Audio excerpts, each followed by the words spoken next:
오늘은 국민특검 제6차 브리핑으로 영등포 경찰서 마약 사건 수사에 대한 외압을 파헤쳐 보도록 그렇게 하겠습니다. 우리 이훈기 의원께서 이 사건에 대해서 대략 말씀해 주셨는데요. 중요한 것은 세관이나 검찰이 아니고 일선 경찰서 형사팀이 이 우리나라 사상 최대의 마약 국제 조직을 이제 일망타진했다는 것입니다. 그래서 필로폰 110kg, 시가로 치면 5천억 원어치, 그리고 400만의 국민이 1회에 투여할 수 있는 그런 분량입니다. 그래서 이 사건이 맨 처음 윤희건 청장, 당시 청장한테 보고됐을 때 경찰청장이 매우 잘했다고 극찬을 한 그런 사건이었습니다. 그런데, 다음. 근데 이제 문제가 시작됐습니다. 이 단초는 세관 직원들에 대한 수사를 시작하면서부터입니다. 여러분 한번 생각해 보십시오. 저렇게 많은 양의 분량이 사람 몸에 부착해가지고 12차례나 세관을 통과했다. 이게 세관 내부의 조력이 없이 가능하겠습니까? 예, 그래서 경찰은 당연히 수사에 착수했던 것이고 국민 여러분들이 궁금해하실 것 같아서 보도자료를 작성했습니다. 그 보도자료를 서울청에 보고했는데 문제가 된 부분이 뭐냐 하면은 세관 연루 혐의에 대해서 계속 수사하는 한편이라는 요 한 줄의 보도자료 내용이 문제가 되었습니다. 자, 당장에 여러 방면에서 외압이 가해지기 시작합니다. 여러분, 김찬수 당시 전 영등포 경찰서장 백혜령에게 전화로 당장 이 사건 브리핑 중지해라. 용산에서 관심을 가지고 있다. 이것은 명지시하는 것이다. 이렇게 이야기를 합니다. 그런데 놀랍게도 이 김찬수 전 영등포 경찰서장이 나중에 어떻게 됐습니까?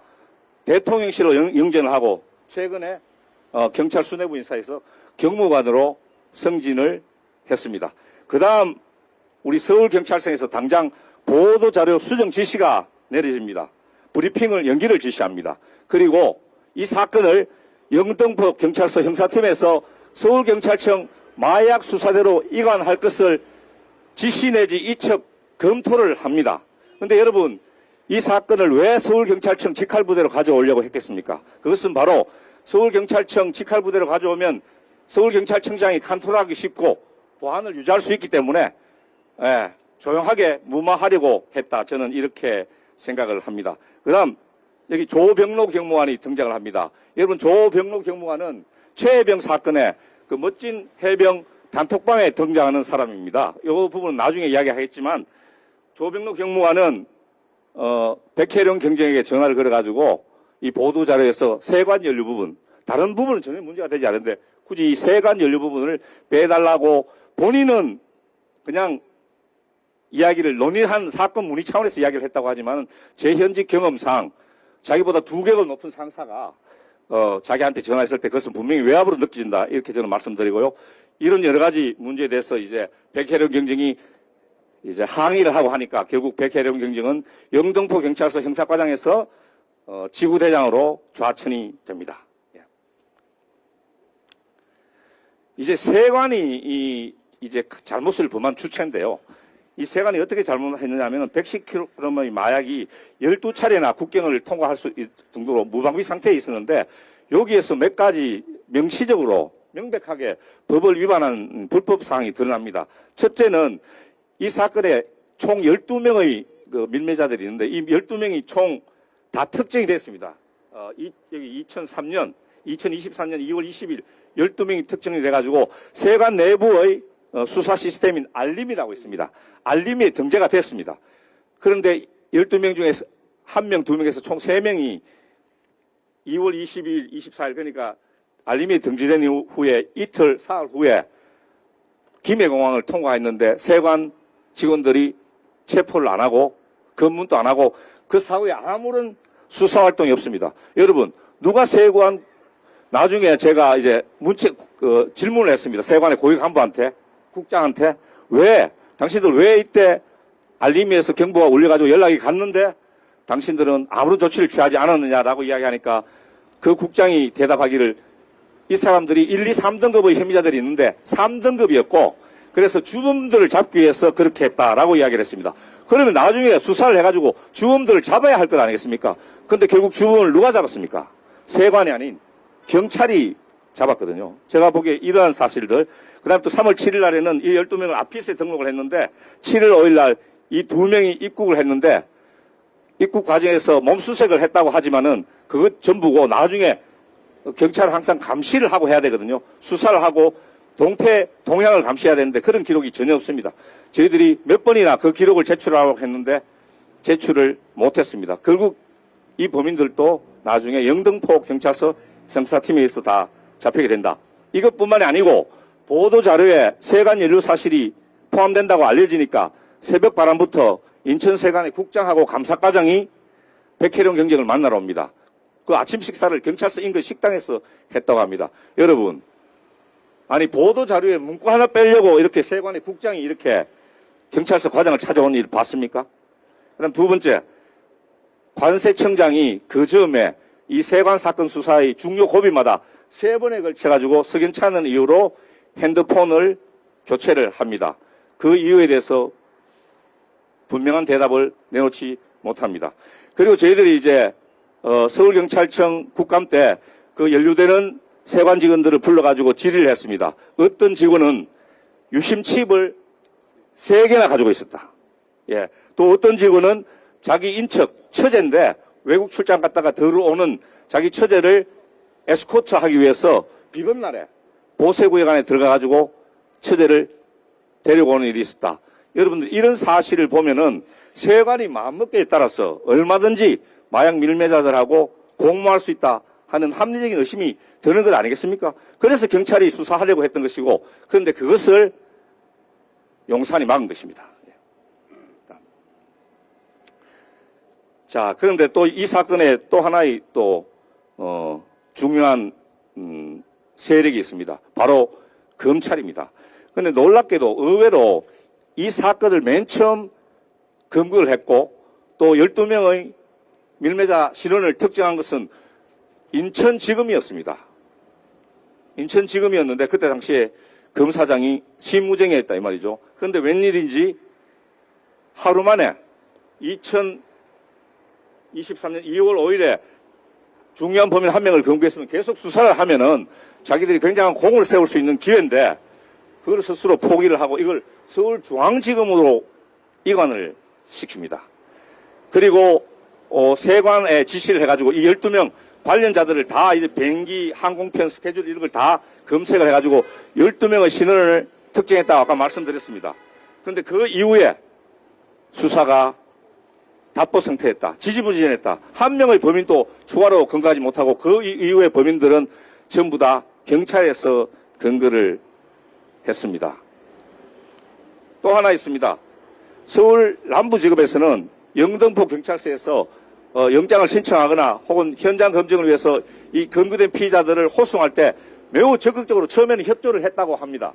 그런데 막상 보도자료가 배포되고 나중에 MBC에서 어떻게 해서든지 취재를 해가 알았습니다. 세관 직원들이 연루되어 있는 것 같다라는 보도가 나오자마자 이 검찰의 태도가 돌변합니다. 당장 수사 지휘부서가 바뀝니다. 형사 6부에서 형사 3부로 바뀝니다. 그리고 경찰이 신청하는 압수수색 영장, 계좌 추적 영장을 3번이나 줄 기각하기 시작을 합니다. 여러분 수상하지 않습니까? 예. 자, 그 다음 이제 등장하는 인물이 이제 심우정인데요. 심우정은 이 사건 최초에 당시에 인천지검장으로 있었습니다. 그래서 제가 말씀드린 바와 같이 맨 처음에는 인천지검이 중요한 마약 밀매자 한 명을 최초의 세관하고 합동작전으로 검거를 했습니다.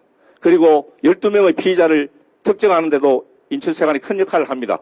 그런데 문제는 뭐냐면 그 다음날 2월 6일 날 이 사건을 통째로 서울중앙지검으로 영등포 경찰서를 관할하고 있는 서울 남부지검도 아니고 서울중앙지검으로 갑자기 이첩을 해버립니다. 그리고 그걸로 끝입니다. 수사 끝.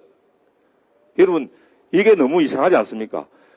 아니 이런 사건은 검찰에서도 하기 힘든 사건입니다. 굉장한 규모가 있는 사건인데 이 사건을 해결하면은 검찰의 평도 올라가고 직원들이 특진도 할 수 있고 하는 그런 좋은 기회인데 왜 이것을 스스로 발로 차버렸겠느냐. 이 점에서 이제 의문이 시작되는 거죠. 그래서 이제 이 심우정 총장은 이제 나중에 총장이 되고 나서 김건희를 불기소 처분하고 윤석열 피고인을 검찰에서 구속 취소했을 때 즉시 항고를 포기하는 등 현 시국 혼란의 주범 중 한 명으로 지목되고 있습니다. 그래서 저희들은 이 마약 사건을 접고 넘기면은 혹시 뭐 검찰총장으로 보내주겠다는 언지를 받은 것이 아닌지, 예, 그런 합리적인 의심을 할 수밖에 없는 그런 사안입니다.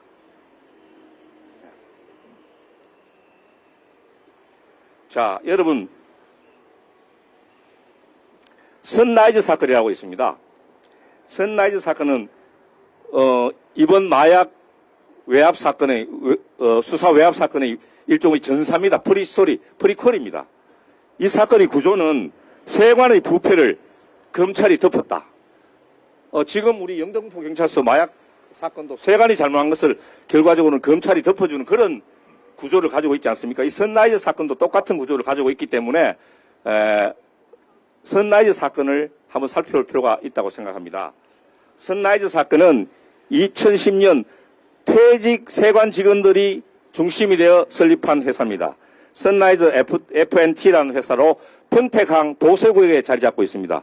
이분들의 주 업종은 뭐냐 하면은 중국으로부터 제3국으로부터 농산물, 마늘, 깨, 뭐 같은 농산물을 수입해가지고 가공을 해야 됩니다. 가공을 해서 파는 수입 농수산물 가공업체입니다. 그런데 이분들이 가공을 하지 않고 원재료를 경동시장 같은 데다가 대규모로 팝니다. 그러면 엄청난 차익이 발생하는 거죠. 그래서 한 6년 동안 수천억 원대에 달하는 이 불법 수익을 올린 회사다. 그래서 이 회사하고 경쟁업체였던 이성열이라는 분이 고소를 했습니다. 여러분, 고소를 하면은 뭘 해야 됩니까? 고소인을 상대로 당신이 왜 고소를 했느냐 하는 고소인 보충 조사를 합니다. 그런데 그 과정이 없었습니다. 그런데 거꾸로 검찰에서는 송삼현, 박찬호라는 윤석열 검찰 사단, 이 두 분들이 둘 다 이제 나중에 제주지검장까지 지냈는데요. 제주지검장으로 가서 과거에 경쟁업체다 보니까 이 이성일이라는 분도 고소를 당한 사건이 있지 않습니까? 그 고소 사건을 3년, 4년 묵혔던 사건을 다시 끄집어내가지고 이분을 결국에는 이성일이라는 분을 거꾸로 구속시켜 버립니다. 이게 전부 다 팩트입니다. 예. 그래서 이 과정에 윤석열 처고모부 장진호라는 분의 개입 정황이 드러납니다.